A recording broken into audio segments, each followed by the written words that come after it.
Something most globe believers are shocked to learn is that so-called flat earthers like myself actually agree that the Earth is not flat.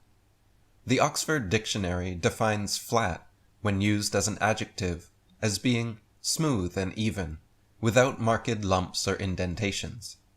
The Earth most certainly has lumps and indentations across its expanse in the form of hills, mountains, and valleys, peaks and troughs from the heights of Mount Everest to the depths of the Mariana Trench, and in that sense the world is definitely not flat. There is more than one definition of flat, however, and when used as an adverb, for example, the Oxford Dictionary defines flat as being in a horizontal position. When flat earthers call the Earth flat, not a single one is denying the existence of hills, mountains, and valleys, but rather we are affirming the Earth to be situated in a horizontal position, as a level plane, and denying the existence of spherical curvature claimed by globe defenders. So the Earth may not be perfectly flat, but one thing that always remains so are large bodies of water at rest. The Earth is claimed to be approximately 71% covered in water, all of which is demonstrably horizontal and level. It is the natural physics of water and other liquids to remain flat when contained and undisturbed. This fundamental physical property of water is why it has been used by builders and engineers as a leveling tool for millennia. Whether in a bucket, a bathtub, a pool, pond, lake, or ocean, the surface of water at rest always remains horizontal and doesn't have the ability to show convexity or any shape whatsoever upon its surface.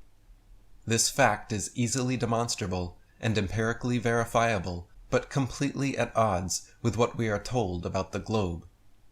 If Earth was truly a sphere, covered 71% in water, the oceans would have to be somehow curving around and sticking to all sides of a rapidly spinning ball suspended in space.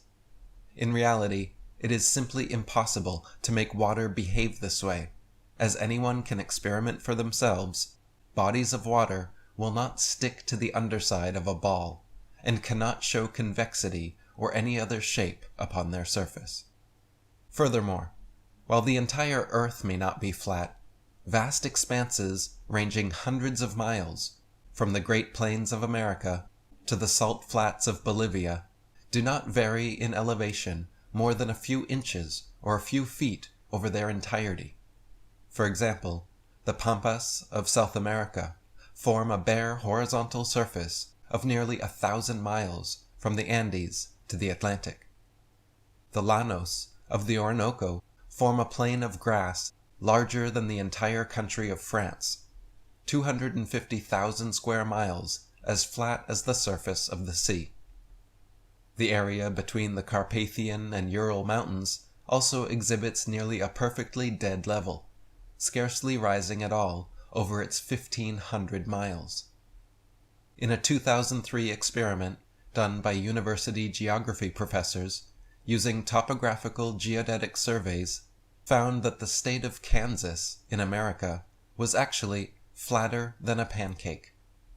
Measuring with a confocal laser microscope, the flatness ratio of a pancake figured to 0.957, whereas the entire state of Kansas, covering 80,000 square miles, was determined to have an incredible flatness ratio of only 0.9997, making it literally flatter than a pancake.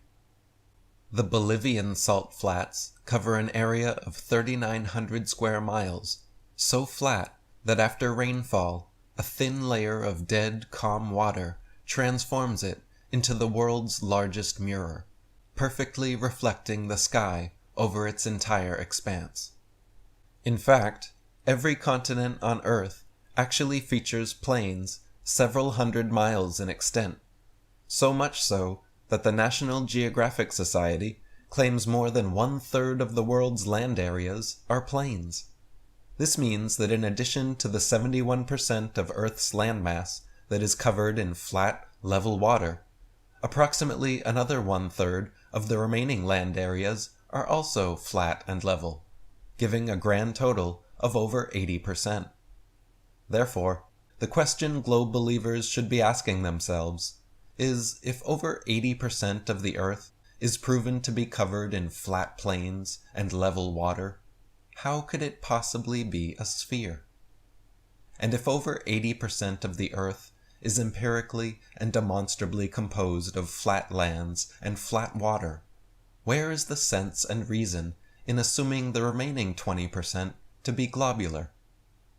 The remaining lands are composed of hills, mountains, and valleys, which are admittedly not flat, but with changes in elevation always in relation to sea level and a horizontal horizon.